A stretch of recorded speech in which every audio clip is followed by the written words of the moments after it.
Hi everybody, my name is Jesus Apodaca. Thank you for choosing to watch this presentation. Intonation is a vast subject. It can be frustrating to try to understand and even more frustrating to implement. In this presentation, I'm going to walk us through the three main types of intonation that tend to be the most practical for bassists: equal temperament, just intonation, and Pythagorean intonation. We'll explore what they are, their pros and cons, how to practice them, and when to use them. In this presentation, I'll be using both cents and Hertz. A cent is a unit of measurement for musical intervals. For example, an octave is 1200 cents.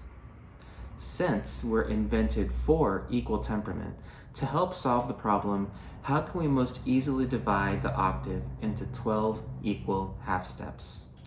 The distance between each half step in equal temperament is 100 cents. 12 half steps in an octave equals 1200 cents. Cents are different from Hertz. Hertz measure actual frequencies. We tune our instruments to A equals 440 Hertz. If you are 2 cents sharp, that doesn't mean your A equals 442 Hertz. Cents and Hertz are completely different things. A frequency doubles at each octave. For example, if A equals 440, an octave below that is 220.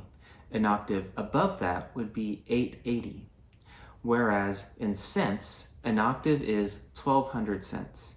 An octave below that is 1200 cents. An octave above that is also 1200 cents. When you open your tuning app, it's really easy to be overwhelmed by all the different options. The three most common are equal, just, and Pythagorean. Those are the three that we're going to focus on. Let's have a quick overview of what these are.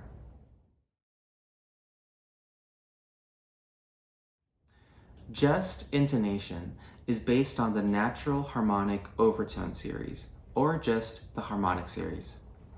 Sometimes people refer to just as pure. Just and pure are the same thing. Every note has its own harmonic series. Double stops, or chords built to be perfectly in tune with this harmonic series, produce just or pure tuned chords. Chords built using just intonation ring beautifully and are the most resonant sounding. They will not produce any acoustical beats because the lowest common overtones of the notes in the double stop line up perfectly. In modern playing, just intonation is most often used for double stops and chords, but it's also used melodically in some early music and period performance practice. It should generally be your go-to option for double stops and chords. Equal temperament takes an octave and divides it equally into 12 equal half steps. This is the default mode on any tuner, and it's how keyboards and pianos and other fixed-pitch instruments usually tune. The result is that you can seamlessly modulate from any key to any key. The downside to equal temperament is that it technically makes every note equally out of tune and spreads out that out of tuneness over the entire octave. Chords built in equal temperament will produce acoustical beats because the harmonic series of the notes in the chords don't line up perfectly. Equal temperament is useful when playing with piano or with other fixed pitch instruments. Pythagorean intonation is based on a series of just tuned fifths. If you wanted to build a Pythagorean C major scale, you would start with a C. If you add a just tuned fifth to that C, you'd have a G. And that's the G that you would use in your Pythagorean C major scale. If you add a just tuned fifth to that G, you'll have a D, and that's the D that you'll use in your Pythagorean C major scale. Pythagorean intonation is sometimes referred to as expressive intonation. In Pythagorean intonation, the half steps are smaller and the whole steps are bigger than they are in equal temperament. Pythagorean intonation tends to have a bright quality in major and a dark quality in minor due to the large whole steps and small half steps. In Pythagorean intonation, there's a really strong half-step attraction from 3/4 and 7 and 8 in major scales, and from 2/3 and 5/6 in minor scales. Pythagorean intonation is really useful when playing melodies and scale passages. In preparation for this presentation, I created a PDF of exercises that you can use to help yourself develop the skills of playing in equal temperament, just, and Pythagorean. My philosophy is to begin with equal temperament and for that to be your 0. Once a strong haptic memory is developed for any particular note in equal temperament, then adjusting a note 2, 10, or 14 cents higher or lower will become easier.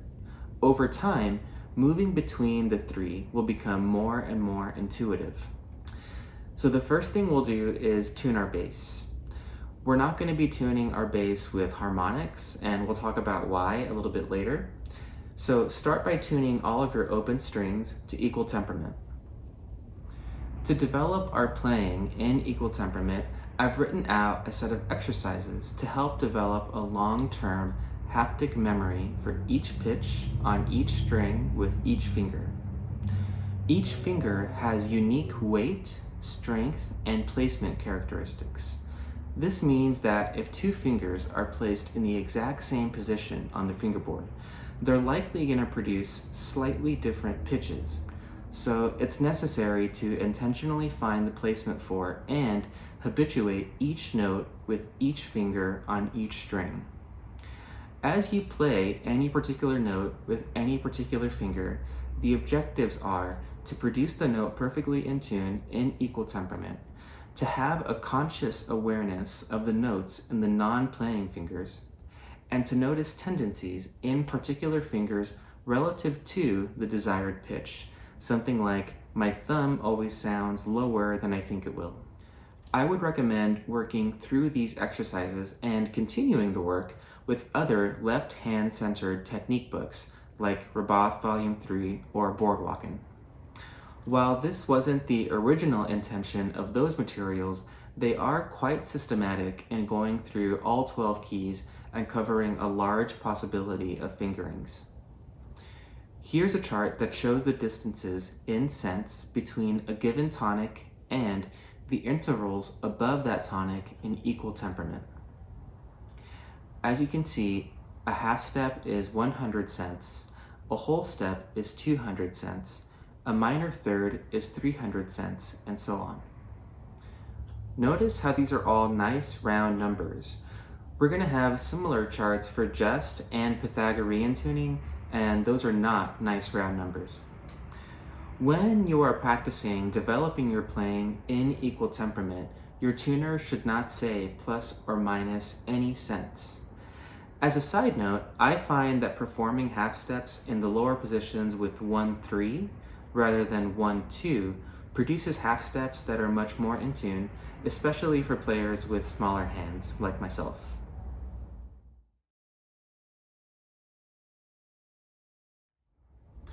Let's move on to just intonation.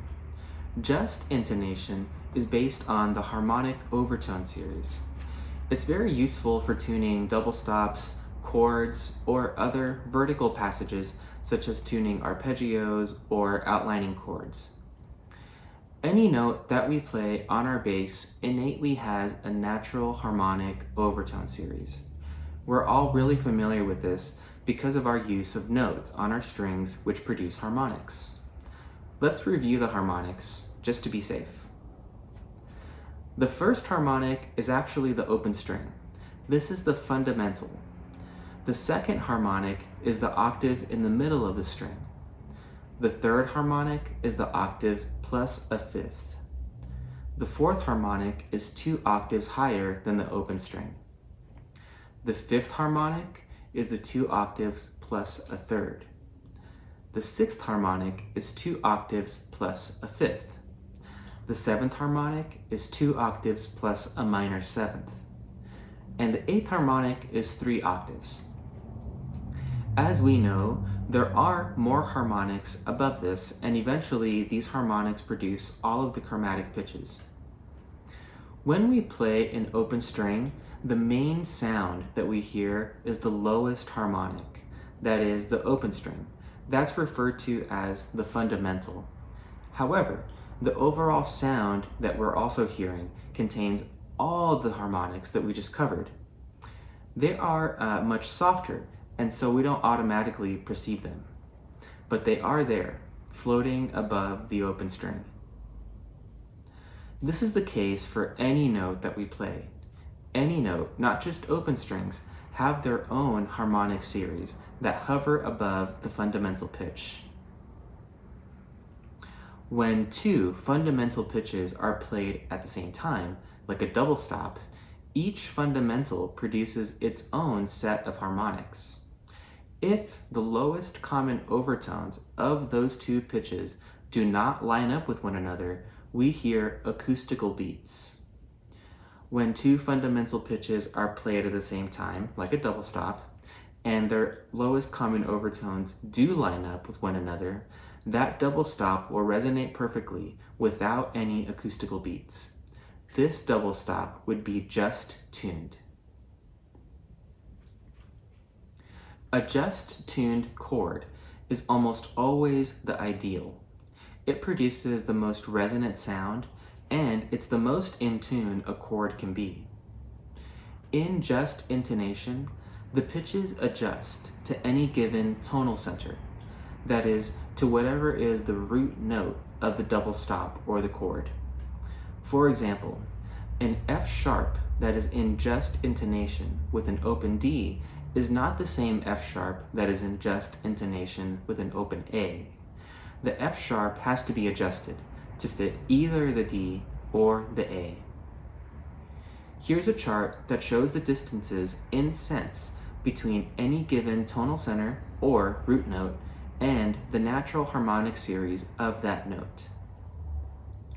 Notice the differences between these numbers and the numbers that we had for equal temperament. If we subtract the equal tempered distance from the just intonation distance, that is to say 112 cents minus 100 cents, we'll have the just intonation deviation from equal temperament. 112 minus 100 equals 12. That is, we'll know how much higher or lower in cents to play any given note in just intonation. So just to clarify, this means that a minor third in just intonation is 16 cents higher than in equal temperament, and that a major third is 14 cents lower than in equal temperament. If you have your tuner open and you play an open D, it should say +0. To find the just intonation F sharp above that D, your tuner should say -14 cents when you play F sharp. You can then play these 2 notes together and you'll have a just intonation D major chord. Because a lot of the bass repertoire centers around open string keys like D, G, A, B minor, A minor, or E minor, I've focused the exercises in this PDF on developing playing just intonation intervals with open strings. However, the same principles would apply to, say, an F minor chord or a C major chord. Let's build a just tuned F minor double stop. Start with the F in equal temperament with the 4th finger. The A flat will need to be 16 cents higher compared to equal temperament. This will create a just tuned F minor double stop. You can follow the same process for any double stop or chord. If you would prefer, you can also change the settings on your tuner to just tuning. I prefer using harmonic just and tonal energy. This shows both if you are in tune and just tuning and the deviation from equal temperament. The exercises in the PDF go through most intervals built from or including open strings. Again, as a side note, I find that a 1-3 fingering in the lower positions produces just major thirds much more consistently and comfortably than 1-2 fingerings, especially for people with smaller hands like myself.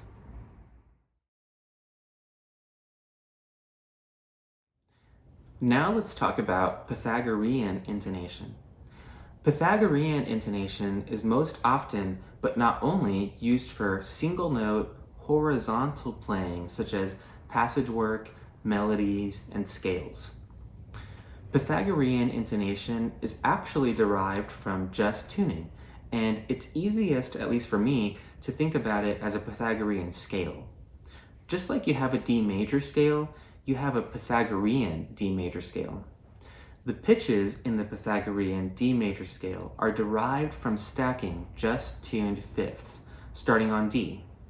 Those pitches are then reorganized diatonically to form a D major scale.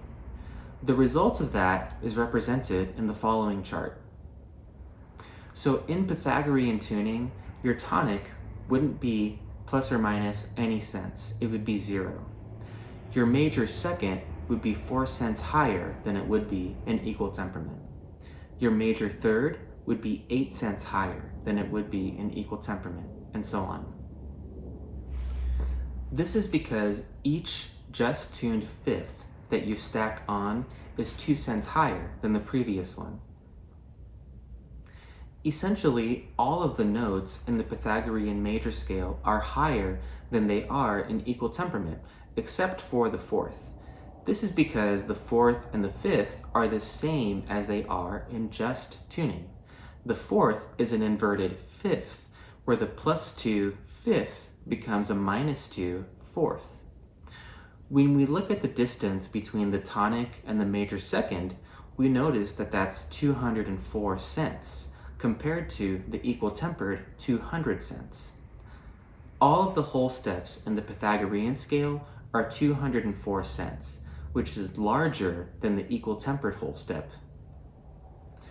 The Pythagorean whole step equals 204 cents. The equal tempered whole step equals 200 cents. Likewise, noticing the +10 major seventh imputes a 90 cent half step rather than the 100 cent equal tempered half step. All of the half steps in the Pythagorean scale are 90 cents, which is smaller than the equal tempered half step. The Pythagorean half step is 90 cents. The equal tempered half step is 100 cents. Overall, the whole steps are larger and the half steps are smaller in the Pythagorean scale. This creates a more expressive intonation where the whole steps sound bright and the half steps lean more heavily toward their upper or lower neighbor. The exercises in the PDF begin with developing haptic memory and an oral awareness of the 90 cent half step distances. The PDF then covers the 4 open string major scales, G major, D major, A major, and E major, in a variety of fingerings. Again, it is not exhaustive with all 12 scales, but again, it's meant as a starting point to train your fingers and ears to play in and listen for the Pythagorean scales. Let's talk now about the Pythagorean minor scale. The Pythagorean minor scale can be derived in 2 ways. First, from the relative Pythagorean major scale, but simply reorganized to begin on the minor tonic. In this case, all of the deviations from equal temperament remain the same, but again would be simply reordered. For example, the tonic would be now +6. The major second would be +10. The minor third would be 0 because that's our old tonic in the major key. The fourth would now be +4. The fifth would now be +8, and so on. Notice that the tonic and the octave are both +6. In the minor scale, they're now our tonic. In the major scale, they were the 6th scale degree. This would be like setting your tuner on Pythagorean key D. This is useful if you are in a key like B minor and you want to use the harmonic and open D string as part of the Pythagorean minor scale. The D would be 0, or it would be an equal temperament. The second way to derive the Pythagorean minor scale is to start with the tonic in equal temperament. This would produce the following deviations from equal temperament. The tonic would now be 0. The major second would be 4 cents higher than it would be in equal temperament. The minor third would be 14 cents lower than it would be in equal temperament. Again, if we think about it, the tonic is now our 0. The tonic is in equal temperament. The major second is a 204 cent whole step. That's why it's 4 cents higher than it is in equal temperament. The minor third is the 204 plus 90, because the half steps in Pythagorean are 90 cents. So altogether, that makes our minor third 14 cents lower than it would be in equal temperament. This would be like setting your tuner on Pythagorean key B. This could be useful if, in a sonata, the bass was holding a B while the piano played a passage, and then the bass continued with a melody. The B would be perfectly in tune with the equal-tempered piano, and the melody that followed would have an expressive quality. If we move this Pythagorean minor scale to D minor, it might be useful if there was some crazy instance of a double bass solo in a symphony where the timpani started with an equal-tempered D. Okay, I hope this is all still making sense. In equal temperament, the octave is divided equally into 12 equal half steps, all of which are 100 cents apart. On the tuner, it's plus or minus 0 cents. Equal temperament is good for playing unisons or sustained notes with a piano or other fixed pitch instruments. It's our 0, or our starting point, in practicing the 3 temperaments. The downsides to equal temperament are that it is technically out of tune equally throughout the whole octave, and chords played in equal temperament will produce acoustical beats. Some musicians consider it to sound stale or boring or unmusical, but it is useful in many instances. Just or pure intonation is based on the harmonic series of one particular note or a root note. It's the most resonant and produces the most ringing sound. It's most often used for tuning double stops, chords, or arpeggios, but can also be used to tune melodies or other single-line music.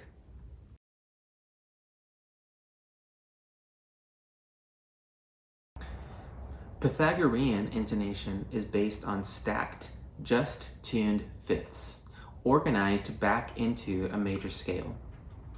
Most scale degrees are higher than they are in equal temperament, aside from the fourth. The fourth and the fifth are both just tuned, like they are in just intonation. The half steps are 90 cents instead of 100, and the whole steps are 204 cents instead of 200. The half steps have a strong attraction to their upper or lower neighbor, creating an expressive quality. Pythagorean tuning is most often used in melodies, scales, or passage work. In general, 1-3 fingerings in the lower position will more easily produce just major thirds, and for some players may also produce more consistent equal-tempered half steps, while a 1-2 fingering will produce more consistent Pythagorean 90-cent half steps. Okay, let's go over a few examples from actual repertoire. For all of the following examples, or for any example, there is always the option of playing entirely in equal temperament. If you explore all of the options and find that equal temperament absolutely sounds the best to you, then by all means do that. Your teacher or your colleagues might have a different opinion. At least now you are confident in the decision that you've made, and you would be able to adjust if a teacher or colleague asked you to. For the purposes of this presentation, we're going to explore options that are not all in equal temperament, although they might start on an equal tempered note or include equal temperament in some way. Let's start with the solo from Mahler 1. For this example, we will assume that you are performing the solo alone in an audition type setting without timpani. We could play this in just tuning, even though there aren't technically any chords or double stops. The notes would be, the D would be in equal temperament, the E would be 4 cents higher, the F would be 16 cents higher, the G would be 2 cents lower, the A would be 2 cents higher, and the B flat would be 14 cents higher. Here are the pros. The open D string will sympathetically resonate well with the notes in the melody, as they are all in the D string's harmonic series. Because the G has to be 2 cents lower, you won't be able to use the harmonic, which will actually give you an opportunity to vibrate the G, like your teacher has probably already told you to do. Here are the cons. The F and the B flat are pretty high. Because they aren't explicitly being played at the same time with the D, the context isn't chordal, and the Fs and B flats might sound high to some listeners. Also, depending on your fingering, if you use the A harmonic on the A string, which would be in equal temperament, it would be out of tune with the plus 2 cents just A in the higher octave. Another option is to play the solo in Pythagorean D minor. The notes would be D in equal temperament, the E would be 4 cents higher, the F would be 6 cents lower, the G is 2 cents lower, the A is 2 cents higher, and the B flat is 8 cents higher. This option is quite similar to the just tuning option, aside from the F and the B flat, which are both much lower due to the 90-cent half steps. The pros of playing this in Pythagorean minor would be that the open D string will still sympathetically resonate well with many of the notes, although maybe not as well on the F and the B flat. The G is still 2 cents low, which would still encourage vibrato. The small half steps will create a really strong expressive quality that might be desirable in this particular excerpt. The cons would be that the F and the B flat aren't perfectly resonant with the open D string. It is possible that the F and B flat will sound too low to some listeners. Personally, I would choose the Pythagorean D minor scale. Again, you may disagree and choose to do something different. There are actually even more options. You could play in a modified Pythagorean or a modified just and use the G harmonic, if that's what you think sounds best. The most important thing is you've considered the options, you're making some sort of decision and habituating the execution of that decision. This will make you much more confident in your intonation overall.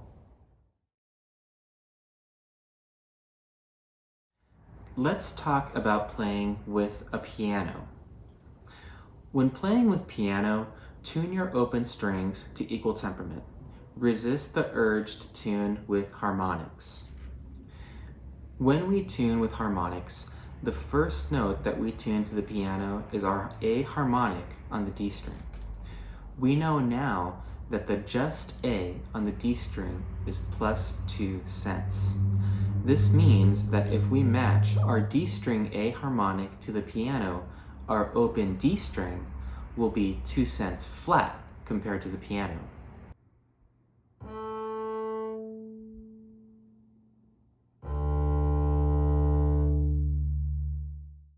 Because our D string is 2 cents low, so are all of the D harmonics on the D string. So we play our 2 cents low D harmonic and we tune the G string D harmonic to that same D. Because the G string D harmonic is 2 cents higher than the open G, this means that our G string is now 4 cents flatter than the piano G.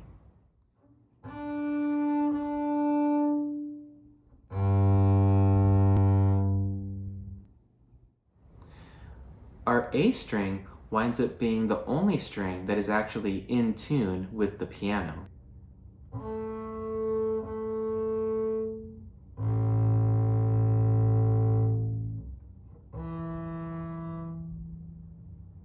Our E string ends up 2 cents sharp.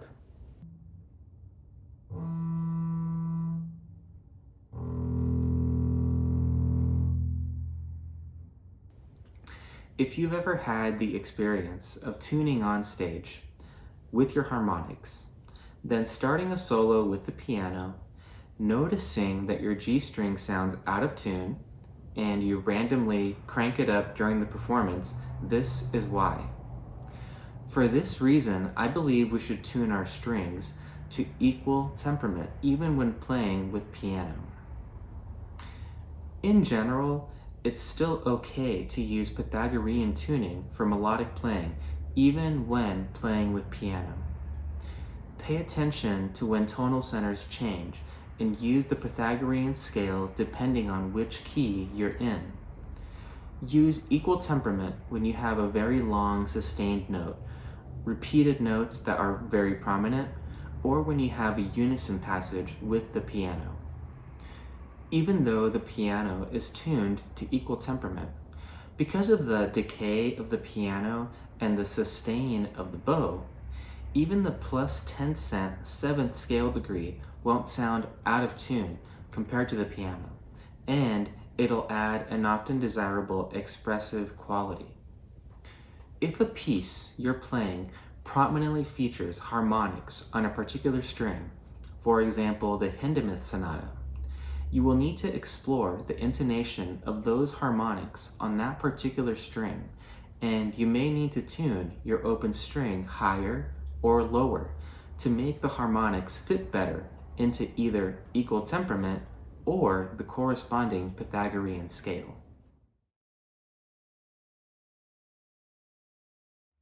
Let's look at some more repertoire. Together, let's explore a little bit of the first movement of the Koussevitzky Concerto. We will assume that you are either playing this piece for an audition or in a recital or a jury environment with piano accompaniment. We'll start in measure 21 with the main theme.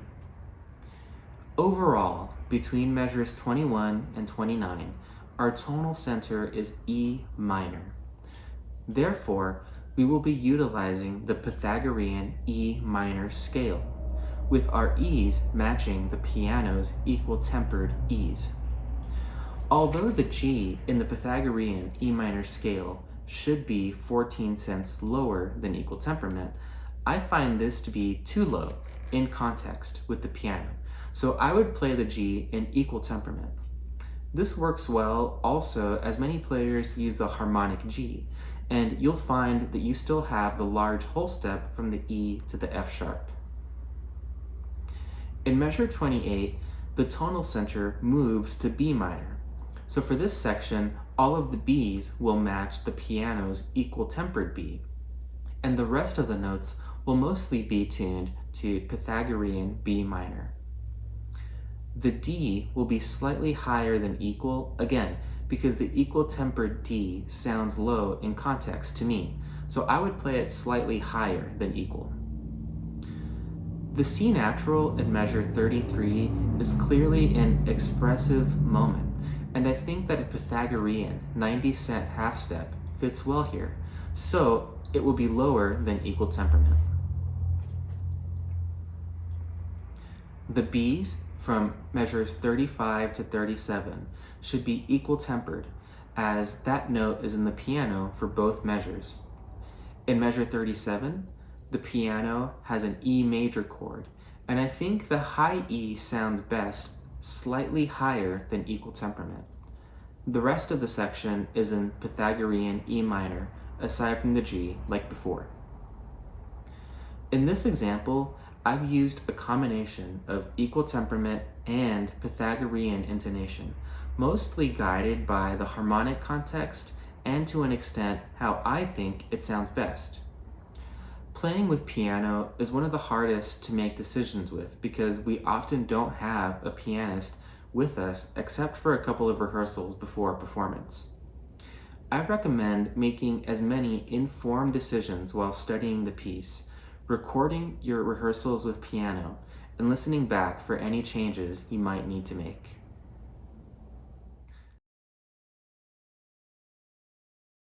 Let's look at some Bach. Here we have a few measures from the Allemande to the Sixth Suite.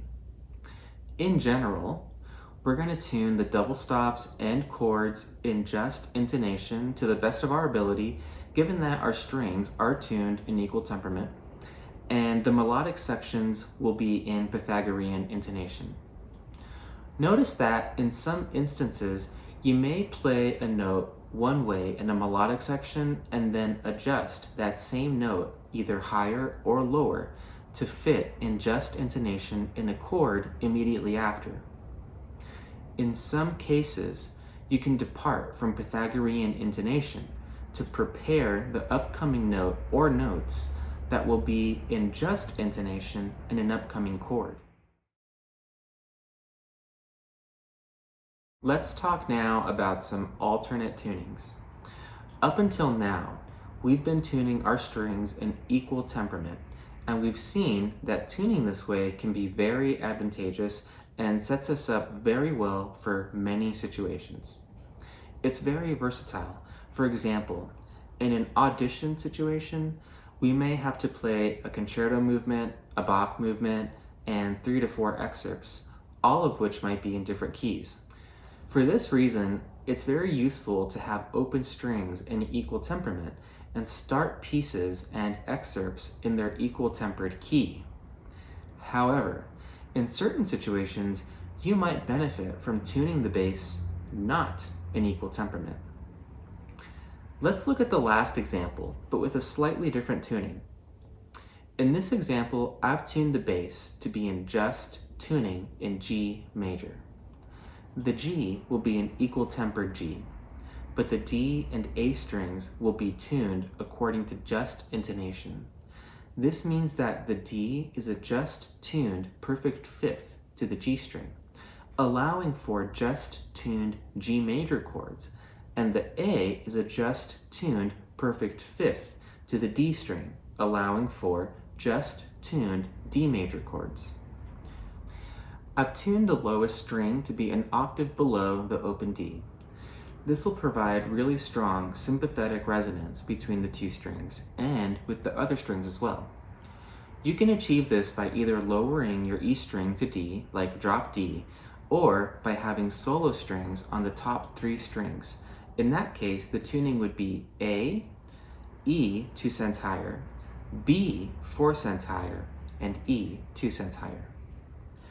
The benefits of this tuning can be seen immediately. The first chord will now be a just tuned chord without compromising the fifth. You will now be able to play G, a 14 cents lower B, and a 2 cents higher D. On the second chord, the just tuned A will now be in tune with the equal tempered G. The benefits to this tuning would be twofold. The bass would overall sound more resonant due to the just tuned fifths across all four strings, and many chords would more easily be tuned according to just intonation. Similarly, if you were playing a piece in Viennese tuning, you might choose to tune the open strings in just intonation, or even in Pythagorean intonation, according to your preference. As we've gone through some examples, you can see that there inevitably have to be compromises made, but that there can always be a solution that best suits your tastes, your technique, and most importantly, the music. Intonation is both objective and subjective. I think the path to reconciling the many different opinions and options is to develop and hone the skills necessary to make informed decisions. I hope you've enjoyed this presentation, were able to follow along, and found some things helpful. Please feel free to send me any questions, anything you disagree with, an essay on why you hate equal temperament, etc., to my email or contact me on Facebook or Instagram. And again, if you want to practice any of this, I've created a PDF with some exercises that you can download from my website for free. There may be a link below, but if not, it's just jesusapodaca.com. It's not a complete intonation method book, but hopefully it'll be helpful in your intonation journey. Thanks again, and I hope to see you soon. Cheers.